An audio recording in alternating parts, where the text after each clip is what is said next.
Non-binary. How many of you have a female Siri? Well, you guys are Android phones. You Google and Android people. You iPhone people, Apple people. How many of you have a male Siri? Okay, just a couple of you. So does it bother you? Does it bother you that Siri is gender fluid? I mean, easily moves from one gender to another. All you got to do is move a little slider or click a little box on your phone settings and it's done, just like that. That's the best example of that I have ever seen.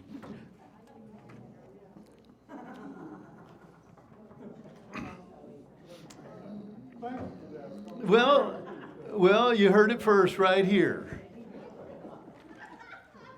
And I will continue to spread heresy as long as I am able and have someone who will listen. However, that's not part of my heretical teachings. That's one that's actually scientific. And now, let me explain the handout that I have given you, if that's of some value. Do you value some explanation on? All right, okay. All right, so go to the second page that has little boxes in different colors. The colors really don't mean much of anything. Overall, they don't. Some of the things I have been making specific references to over the last few weeks, I put into this chart. If you remember, the little chart I made for you in the previous session was the family and relatives of Jesus to the extent that I know him at the time, or that I could fit him in there. There's a few others I should have added. I haven't added those. You'll get an update on that one before we're done. But this one, I decided to title this one, The Royal Family and Paul the Apostle. So, and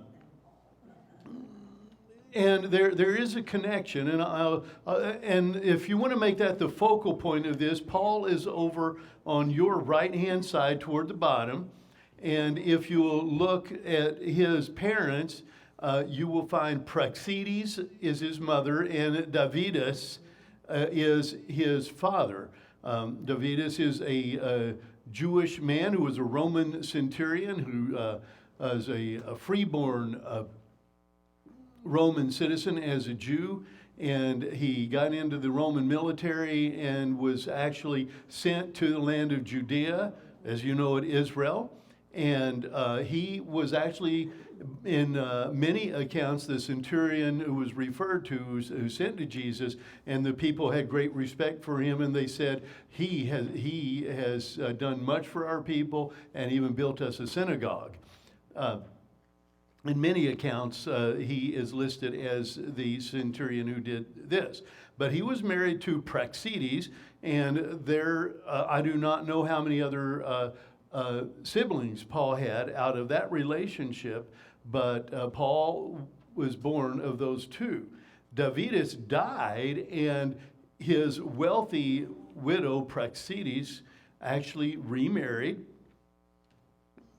and she married Pudentinus, who's a much longer Roman name given to him, and they gave birth to Rufus Pudens. That makes Rufus Pudens Paul's half-brother. Romans chapter 16, verse 13, Paul's writing to the church at Rome and asks them to salute Rufus Pudens, and his mother, who was also his mother. And he was referring to Praxedes.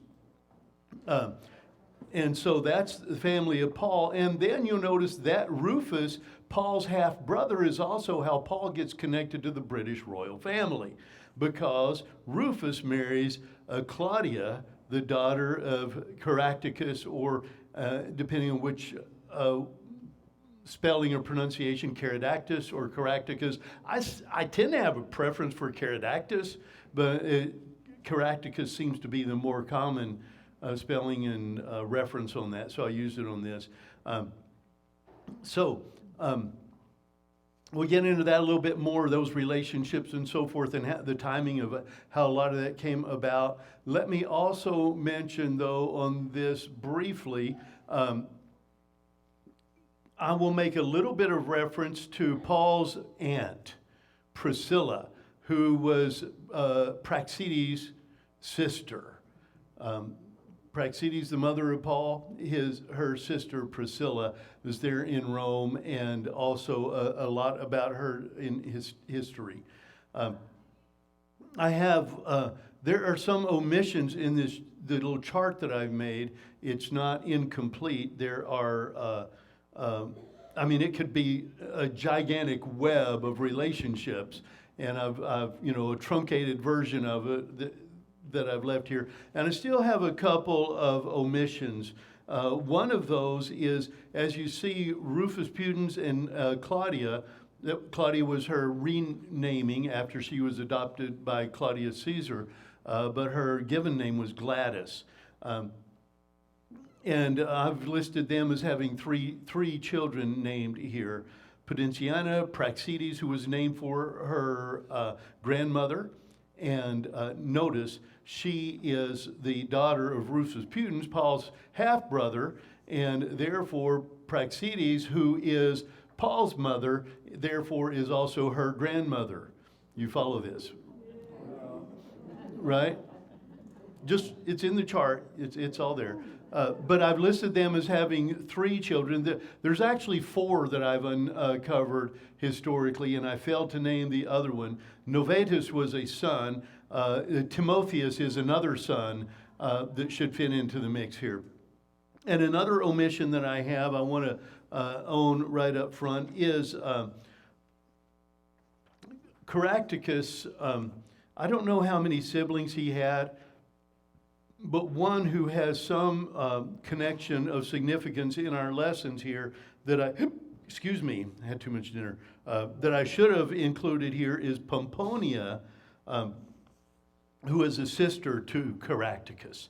Pomponia. And get this, she was also originally named Gladys. So Gladys, the daughter of Caractacus, was named after her aunt Gladys. Both of them were renamed with Roman names. Pomponia married Aulus Plautius, the Roman commander of the Claudian invasion, the Roman invasion of Britain there. And when she married him, she took on a Roman name of Pomponia. So that just a little bit of information there. She does end up in Rome as well. So those are my omissions on that. Probably 2 Timothy 4:23, when Paul is writing from Rome to Timothy, and he's sending greetings from some of the people there, the leaders in the church, and he mentions Eubulus, and he mentions Claudia and Linus and Pudens. Those are Pudens, his half-brother, who is a Roman senator, who is married to Claudia, the daughter of Caractacus, and then Linus, her brother, who is the son of Caractacus, and they are the leaders at the church there in Rome. I would mention that Pomponia is also there and is one of the leaders in the church. So that's why it's important that I add her in. When you're updated on this, you'll get her added in there, okay? All right. Yes, sir.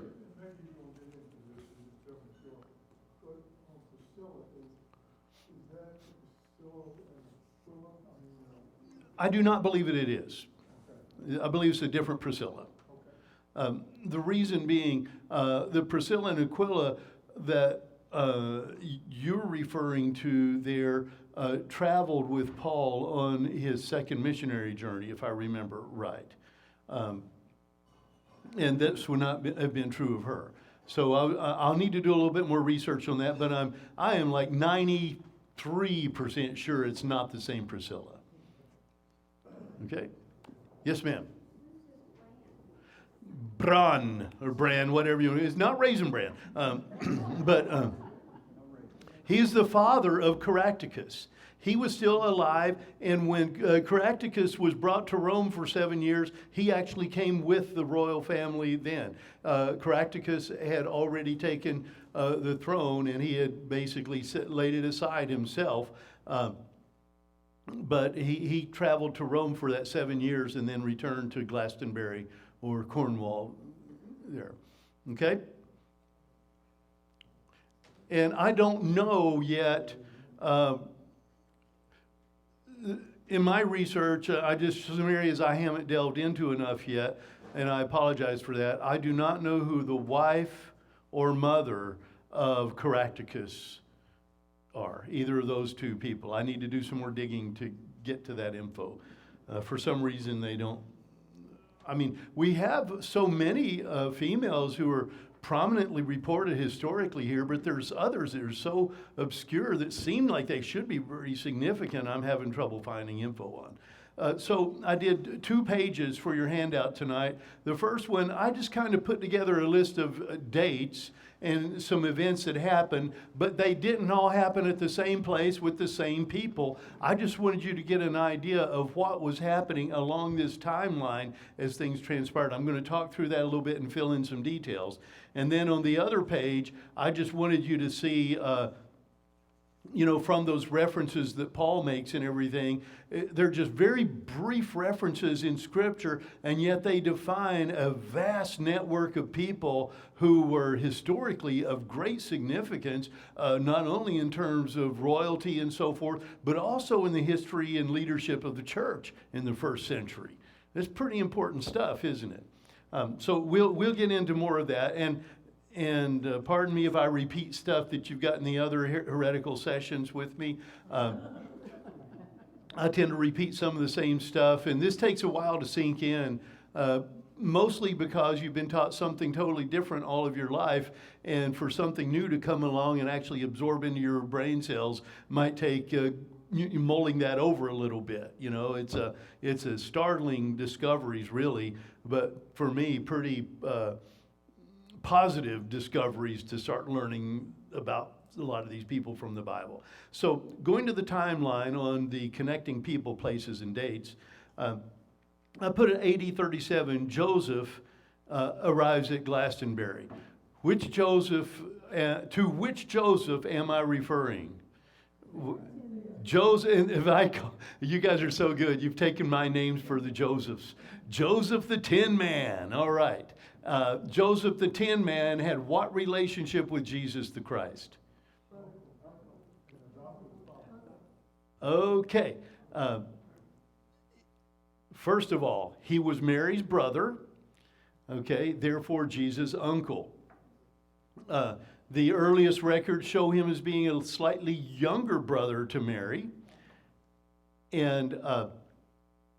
But when Joseph, who was the husband of Mary, died, presumably when Jesus was about 13, 14 years old, Joseph, the brother of Mary, took on for legal purposes, the legal role of father of Jesus and his siblings, or half-siblings, if you want to be precise about it. And this Joseph is the one, again, that Luke refers to in Luke chapter 3. And this settled so much confusion for me. In all of the New Testament work I had done in both the undergraduate and graduate level, almost every account I came across, every commentary, everything else, when you get to Luke's genealogy of the Mary side of Jesus' family, and it comes to Joseph being the son of Heli, who's Mary's father, they immediately go to, well, it's really referring to Joseph, the husband of Mary, and it really means son-in-law rather than son. And it never really settled with me, but I had no other explanation for that.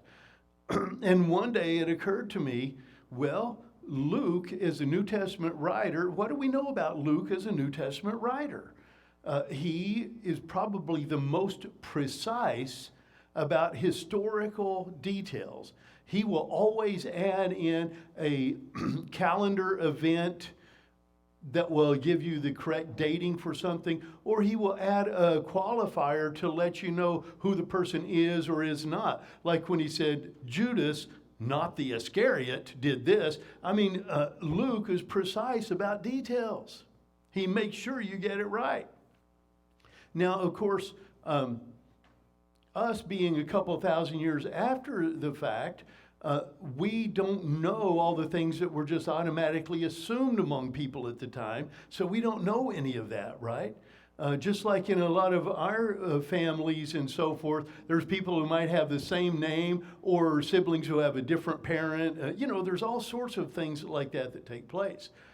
But it occurred to me, if Luke is the noted scholar of all the New Testament writers, which that's putting you in a pretty elite class to begin with, and he's the most precise among those, and he said Heli, the father of Mary, had a son named Joseph, maybe he just meant Heli had a son named Joseph. So I started digging into that, and whoa, guess what? Heli had a son named Joseph. Go figure, right? And this is him. It turns out that same Joseph, who is the son of Heli, Joachim, is the one that we see mentioned, just a few brief mentions in the New Testament, as Joseph of Arimathea. Both Heli and Joseph were extremely wealthy men. Telling us what about Mary? She was not a poor peasant girl. Remember, no middle class in those days. Middle class is a fairly recent development. The elites don't even like the fact there's a middle class. They'd love to get rid of that as fast as they can. But throughout all of human history, you have had the extremely wealthy elites and everybody else almost destitute or fully destitute peasants. That has been human history for all of history. Mary, the mother of Jesus, was not a peasant. She was not destitute. Her father was one of the richest men in the world. Her younger brother was one of the richest men in the world. I'm saying we know. Okay, so this same Joseph, as you recall from our last lesson, after Pontius Pilate, who he was close with, was removed from Israel or Judea, then the high priest and his cronies had much more power to persecute the followers of Jesus, and Joseph had been well protected. But at this point in time is when they really cracked down, and they exiled Joseph and several others. They gave you a list of the names of the people who were historically reported to have been with him, and as history tells us, they put them on a boat without sails and without paddles or oars, and they towed them out the middle of the Mediterranean and left them. That was how they exiled them. Joseph, having had the fleet of boats or ships that were trading in tin and copper ores from the British Isles, trading those all over the world, he had contacts all over the Mediterranean. They went ashore in North Africa. He managed passage for him and his companions there to get to Gaul, which is the ancient name for France. Good job. And believe it or not, they were met there by two large delegations who collaborated together. The first delegation was Philip the evangelist that we see in the book of Acts. And he had a pretty good-sized delegation with him. And the other delegation that was there was from Cornwall, that part of Britain, and they were sent by Caractacus, offering him to come back to the British Isles and make his home there and continue on there, which he did.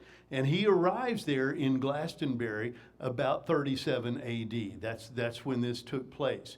He's invited there. If you recall, there's still title deed records that are published about the amount of land that was given to Joseph and his traveling companions to never be taxed.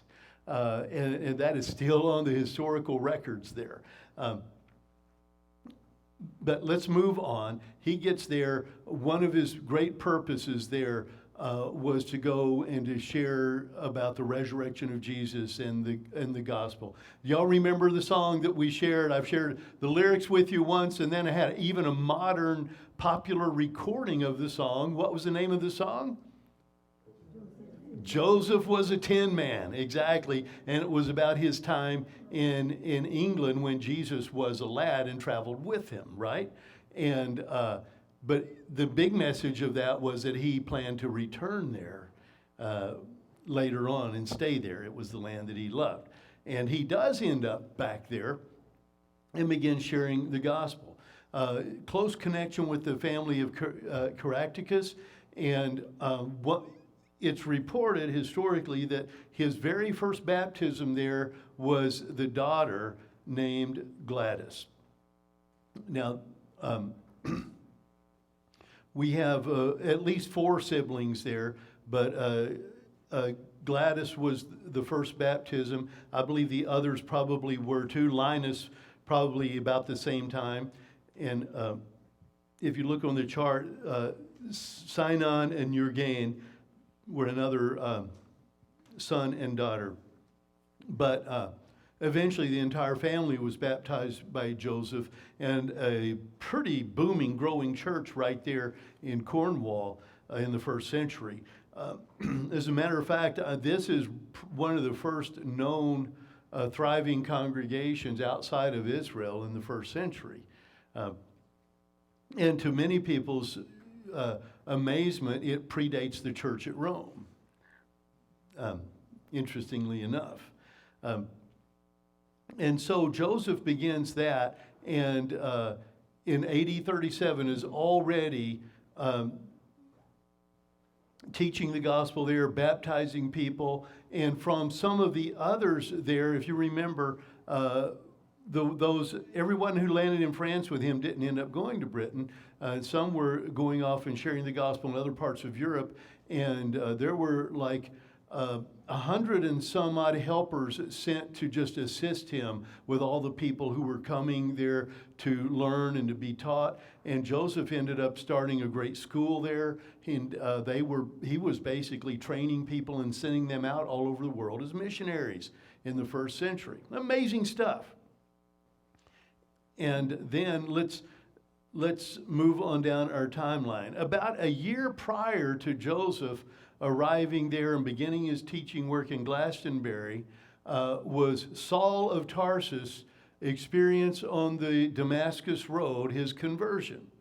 That was about the time Joseph and his friends were exiled, or shortly before that even.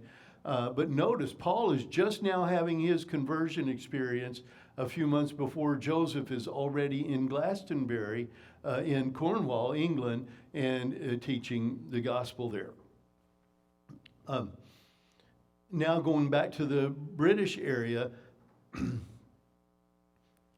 AD 42 to 43 is when the Roman invasion took place there. You see, this particular area of Europe, the British Isles there, and that particular part of the British Isles under King Caractacus had resisted Rome's efforts to take control again and again and again. It was in this invasion of 42 and 43 that they actually were able to get him betrayed and capture him.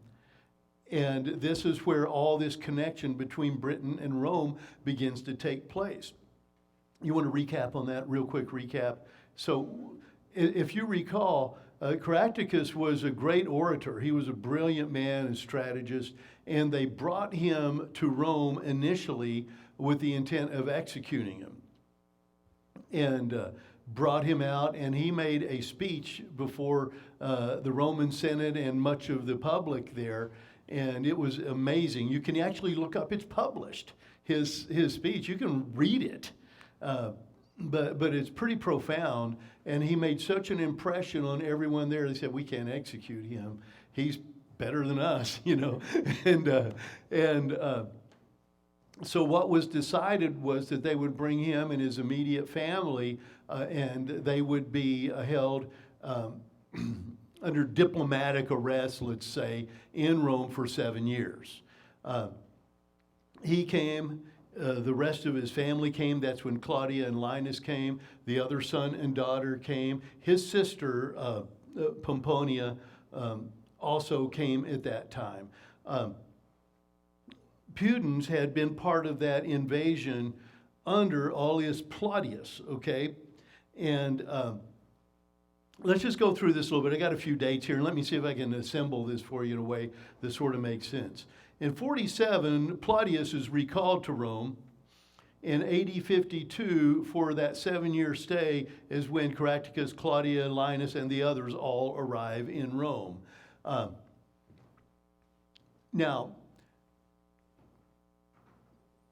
for just a minute, try to imagine what it would be like in our modern world if some country were doing that at a diplomatic level with another nation in order to enculturate them and to further the bond of peace, but also to keep control. David. When Gracchus is taken to Rome, goes through France, that's where he meets up with Philip. I don't know. That's don't believe so. Don't believe so. The delegation that met with Joseph. In 37, yeah, that predates all of this. And I don't believe Caractacus went to France with that delegation, but they were sent there. And again, the thing that amazes me in reading all of these accounts is, in the ancient world, ancient to us, how readily and efficiently people were communicating all over the world and knew what was going on. How in the world they managed that, we can't think of it today, but it didn't seem like that hard a thing for them. And they had networks of people worked out, coming and going everywhere, and they had a lot of information going back and forth. And I've given you some examples of that, right? For example, even going back, 500-600 years earlier, when Babylon was overtaking Jerusalem and overrun the land of Israel, different European countries had ambassadors in Israel observing and reporting back what was going on, reporting back to the other Jews in Europe what was going on in their homeland. There were synagogues in all of those cities back as early as the time of Nebuchadnezzar, and of course I'd say long before that. But you start to get the picture. And they knew all this was going on. Even one of the daughters of Zedekiah had met one of these ambassadors who was, again, of royal blood, and they ended up being married before she went back to Europe after Jeremiah took her. Anyway, we're getting off, but you see what I'm getting at. The communication that was going on in the ancient world is just astounding. It's beyond anything I dreamed of that could have been taking place. Just like the two delegations that met Joseph and his friends there, he obviously had sent word or whatever, and they met up there. Let me see if I can get back on track though here. That's all right. You're good. I'm trying to fill in the gaps here for you as best I can. And this is, remember, just a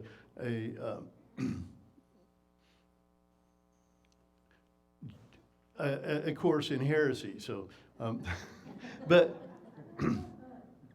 Aulus Claudius was the leader of the invasion force there in Britain. Caractacus' sister, Pomponia, married him, okay? And then they finally worked out this deal for him, his daughters and sons to all come to Rome and be there for 7 years. After 7 years, he and one son, one daughter at least, and I don't know who else, I'd say Bron, his father, also returned back to Britain, but Claudia and Linus stayed there, Claudia having married Rufus Pudens during that time.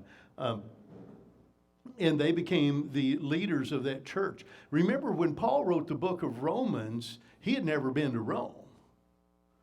remember in that he was saying, I really hope to be able to get there. It's been in his heart to come there and share the gospel and to teach, be part of that. But notice, if you read all the way through the book of Romans, it is a complete work of systematic theology from Paul.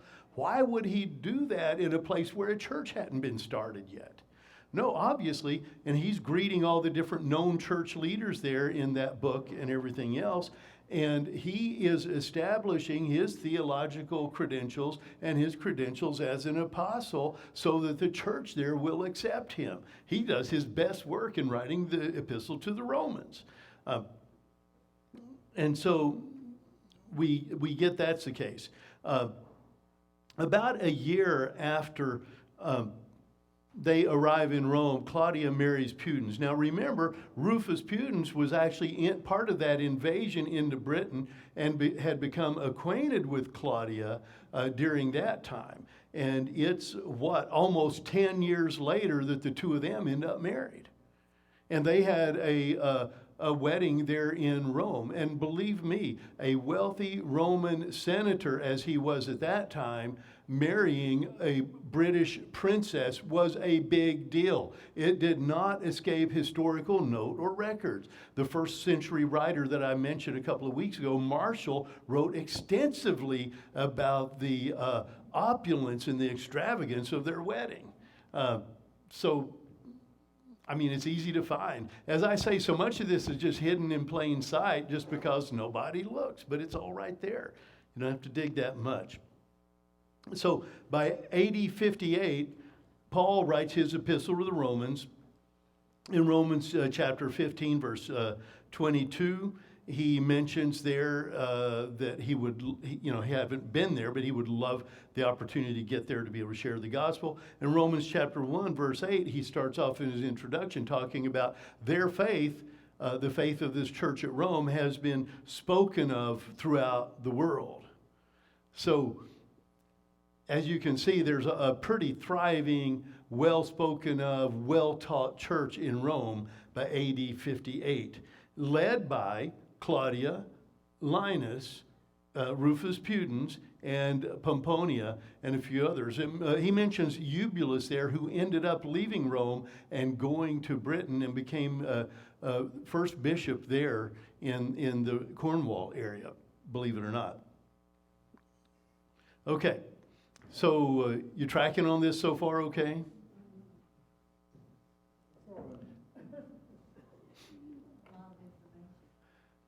Sorry.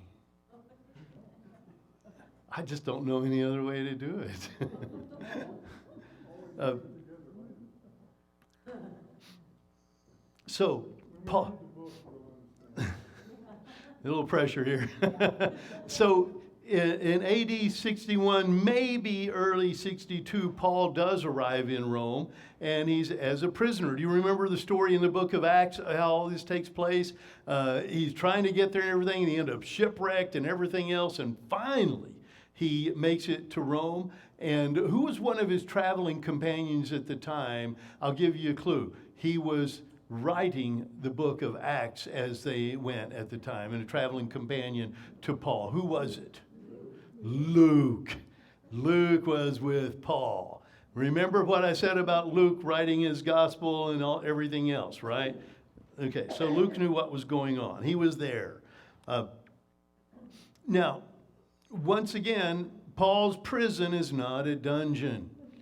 I left out this part today, didn't I? I've covered it before. We'll get to it now. So, Paul arrives in Rome as a prisoner. He's permitted to live in his own house, to see his friends, his relatives who are there, quite a few of them, by the way, and lots of influence who probably got him that treatment, obviously. He wasn't there as a lowly person. He was there as a person of great status.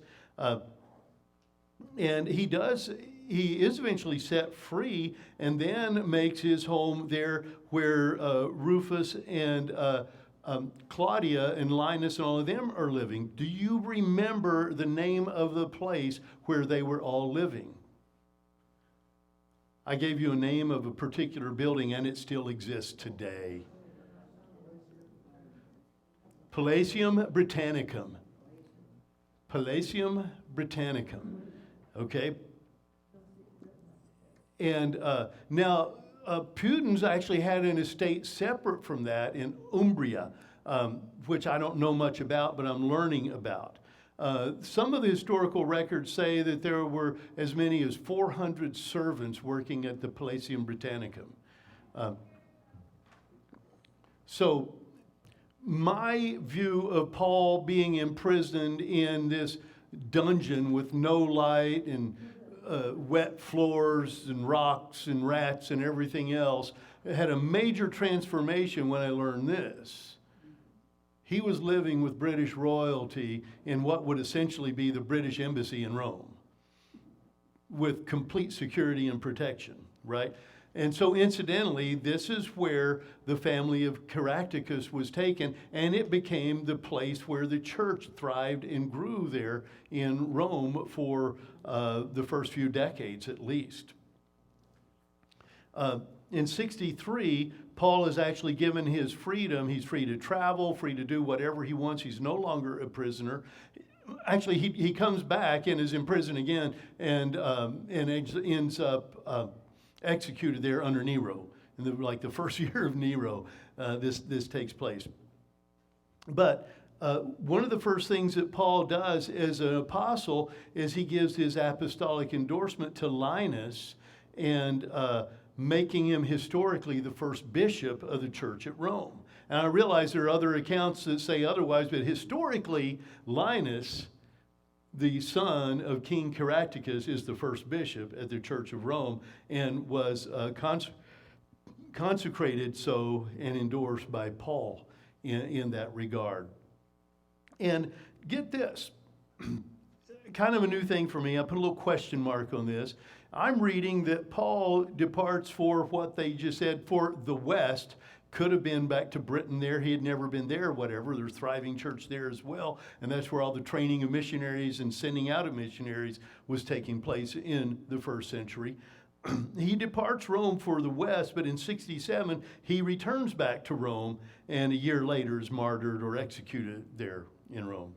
Pretty amazing, right? So let's fill in just a few more details. There's lots of other things taking place here. I'm going to try to give some details. My last note there, this Palatium Britannicum,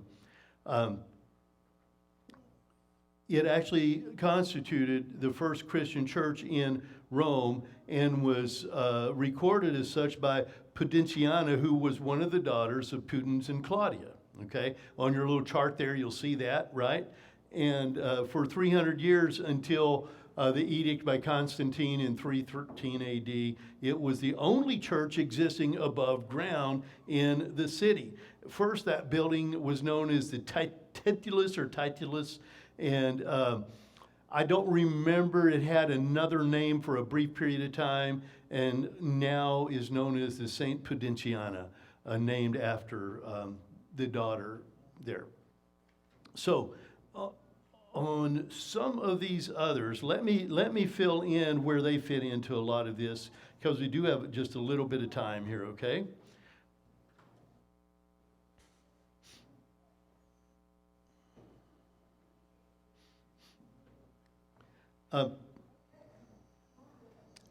In another part of Rome, not far away there was a place that was known as the Bath of Novatus. Now, Novatus was the son of Pudens and Claudia. And let's see, in about 150, Pius I there appointed his brother and the place as Hermas pastor, and the place became known as pastor. But today that area is known as the Caetani Chapel, and the ancient chamber in the basement of that still has some fragments of the original plaster. Okay, so here's where you're going to get into some of the non-history that might be history, okay? And that is, there has been a standing tradition going back centuries and centuries, saying that Peter was actually the first bishop at Rome. Well, technically, no, he wasn't. And technically, we don't have any evidence at all historically that he was ever in Rome.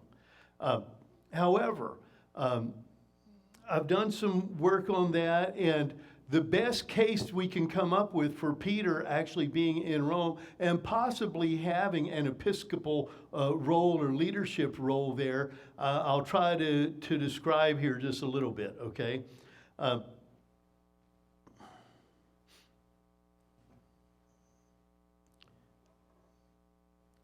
So,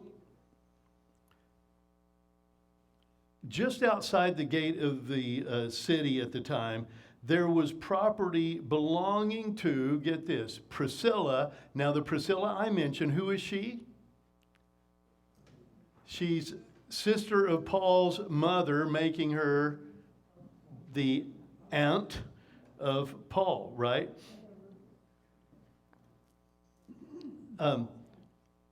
She began the construction of some catacombs there, and she ended up with her two great nieces, Pudentiana and Praxedes, all three being martyred and buried there.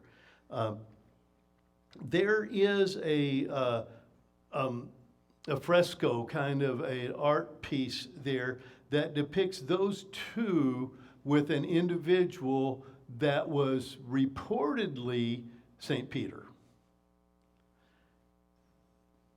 So if that is indeed Peter, that would be some evidence that he was in Rome. But in what capacity? Notice how carefully Paul is in naming off all the people to greet and to send their greetings who are the leaders at the Church of Rome. Don't you think he would have mentioned Peter if Peter was there? Kind of think so. I mean, it would have been notable, especially if Peter was first bishop at Rome. I mean, my goodness, that would have been a big deal. Okay, so that didn't happen. So trying to piece it together, how do we come up with presence of Peter in Rome in this part of the mid-first century? All right, here I get a little bit. Maybe after AD 63 or 64, during that brief period of freedom that Paul had,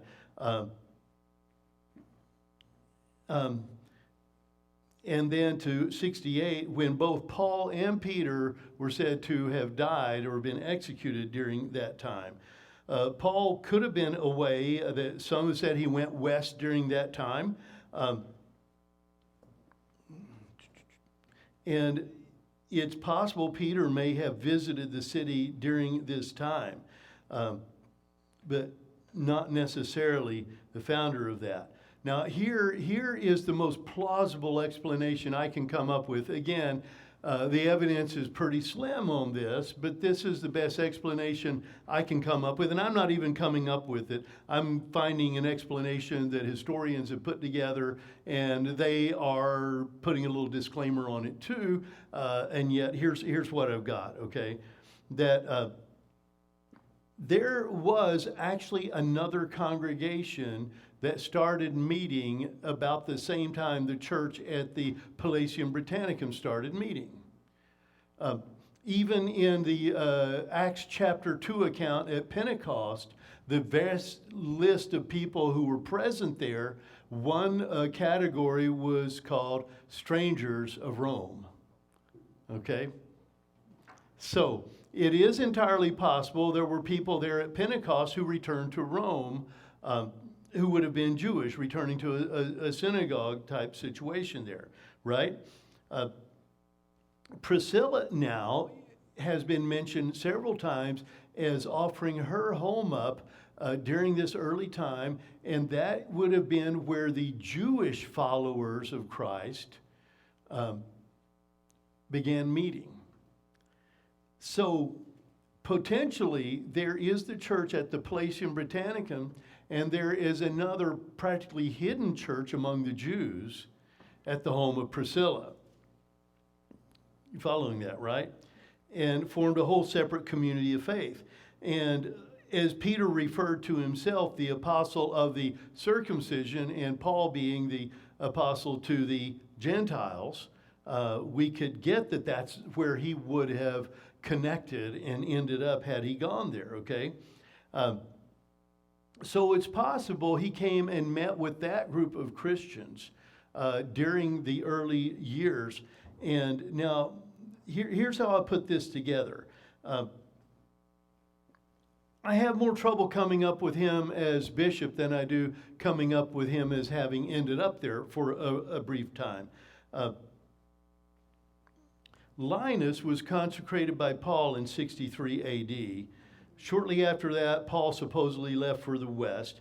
Peter arrived there, according to this account, around 65 and sort of took on leadership of the Jewish church meeting in Priscilla's house. An individual by the name of Clement, who had been the leader there, assisting Peter. 67, Paul returns. Both are martyred in 68. Peter being martyred in Rome is another historical difficulty because we don't really have support for that one.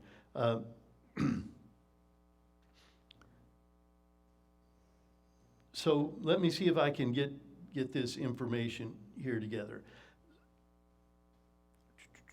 Give me just 1 second to catch up my dates here, okay?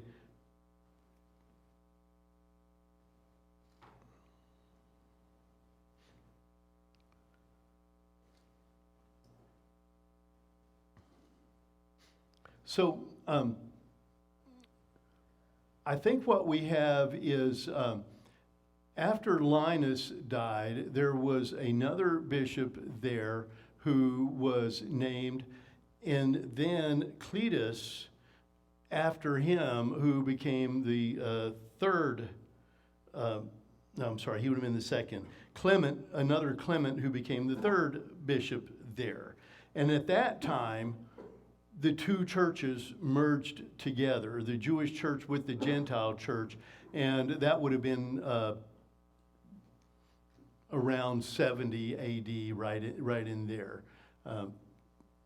Now, that's my best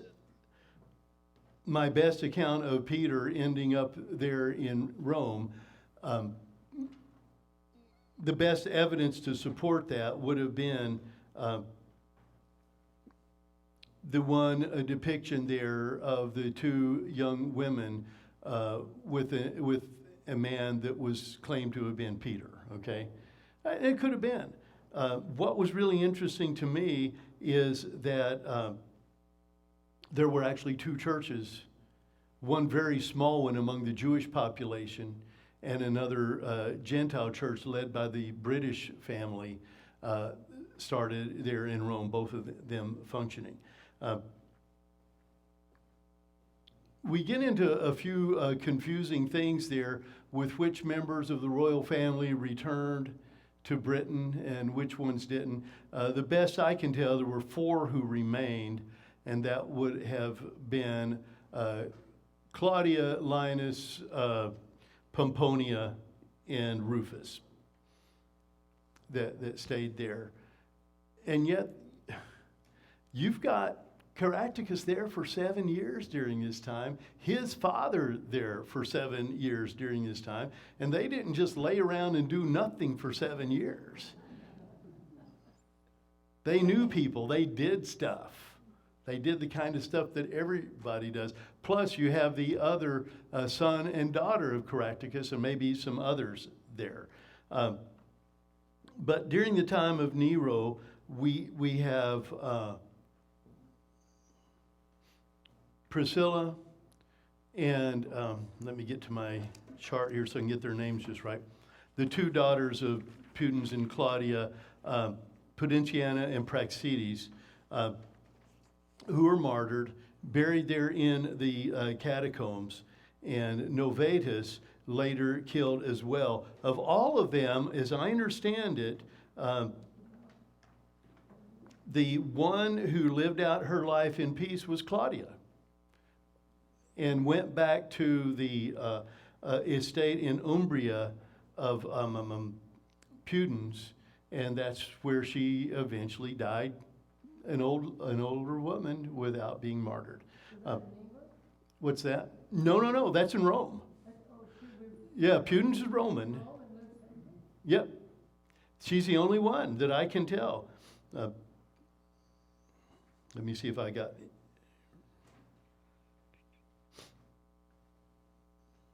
And yet you thought Rufus was martyred, He did end up being martyred, yes. but Claudia escaped.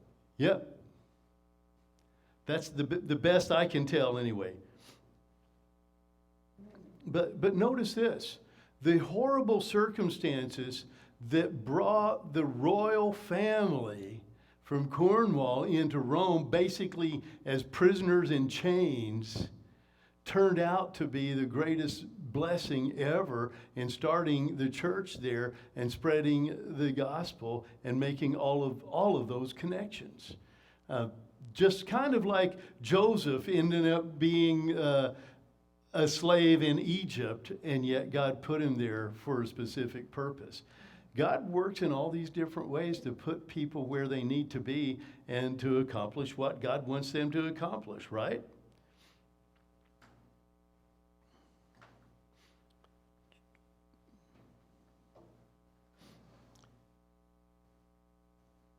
Any more questions on any of these? Yes, Daryl. The martyrdom was under Nero, so whoever was before him, I don't remember my chronology of Roman emperors, but who was apparently tolerant of Christians in the church? Well, to a degree, and I think the royal family there brought the Gentile church a certain level of protection and acceptance. But on the other hand, the Jewish church that was meeting at the home of Priscilla were practically in hiding and underground, the best I can understand it. And it was later that they actually merged together as a single church a few decades later, the way I get it anyway. But yeah, there was under Claudius in particular, a pretty easy acceptance there. And even Paul got his freedom for a short time. Yeah. Anything else, guys? Because I'll dig in. I'll have some more of this coming out in our next session. But we'll also go back to Israel and get back into some of the events that led up to Joseph being exiled out of Israel and how he ended up where he did and everything.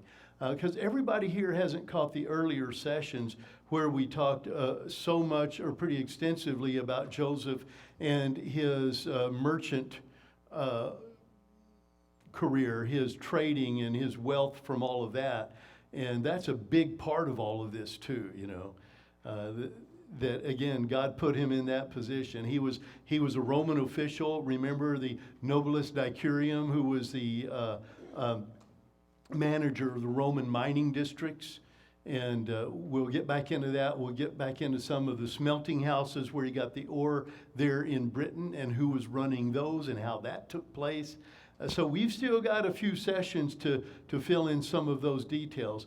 But remember this, we're digging back into history, and there are always going to be, one, some gaps, two, some discrepancies in who did what, when, and why, and all of those kind of things. Did I leave any big gaps for you right now in this brief excerpt? Because I know you got to get going. We got choir practice coming up and all this kind of stuff. Okay.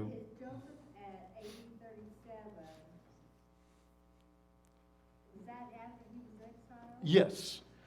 Was he still there when Paul was martyred? Paul was martyred in Rome. Oh, okay, so he was not in Rome. Okay. No. We're talking in different places. Joseph arrives there in the British Isles in Glastonbury in 37.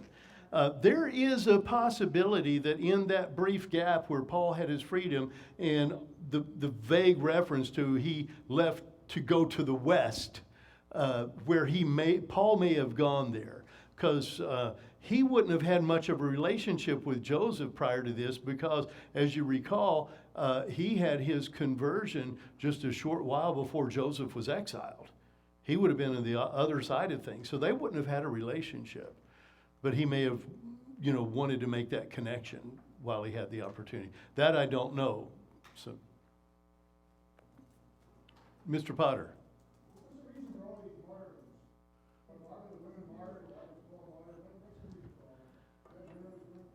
Well, there are two reasons. Well, more than two, but two primary reasons. One is the leaders of the Jewish synagogues were accusing them of being a superstitious cult. Why? Because, you know, they obviously rejected the whole thing about Jesus and all of that. And the Romans were interested in keeping the peace, and therefore they would go along, if the synagogue leaders had, you know, respect, they would go along with that. And the other thing is just the whole idea of monotheism in a polytheistic culture where the emperor demanded worship. When you got those who, you know, like Daniel, we refuse to bow, throw us in the furnace. You know, you had a whole lot of that mindset going up against the iron fist of Rome, basically. And so in both cases, we ended up with martyrdom. And it depended on how aggressive the Roman emperor was. You know, Tiberius, you get that, but certainly under Nero, a lot of it. So, okay. All right, quick prayer. We're out, okay? God, thank you for allowing us an opportunity to just open up your word and to do some more digging and studying. Help our minds to absorb and to be able to be discerning of truth, rejecting error.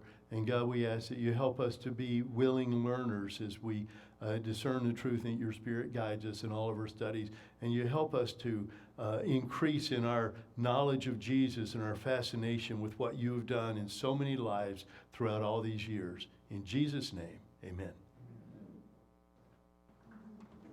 Thanks, guys.